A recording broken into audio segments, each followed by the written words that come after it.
விருதுநகர் அருகே உள்ள கோவில்பட்டியில் உள்ள பட்டாசு ஆலையில் தீ விபத்து ஏற்பட்டிருக்கிறது. இதுகுறித்த முழு விவரங்களுடன் இணைந்திருக்கிறார் எமது செய்தியாளர் செந்தில்குமரன். வணக்கம் செந்தில்குமரன். பட்டாசு ஆலையில தீ விபத்து ஏற்பட்டிருக்கு. தீ விபத்துக்கான காரணம் என்ன? முழு விவரங்களை பதிவு செய்யலாம்.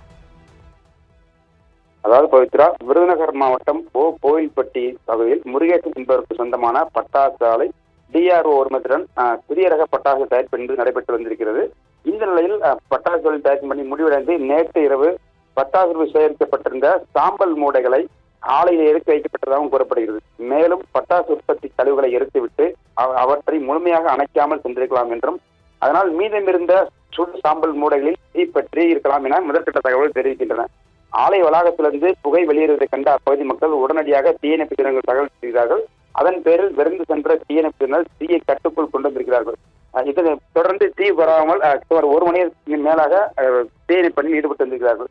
சம்பவம் நிகழ்ந்தது குறிப்பாக இந்த விடுமுறை தினம் என்பதால் தொழிலாளர்கள் யாரும் பணியில் இல்லை என்பதால் உயிரிழப்போ காயங்களோ எதுவும் பொருள் சேதம் எதுவும் ஏற்படவில்லை. இந்த சம்பவம் குறித்து ஆமுத்தூர் காவல்துறையினர் வழக்கு பதிவு செய்து விசாரணை என்பது நடத்தி வருகின்றனர். பவித்ரா, விவரங்களுக்கு நன்றி செந்தில்குமார்.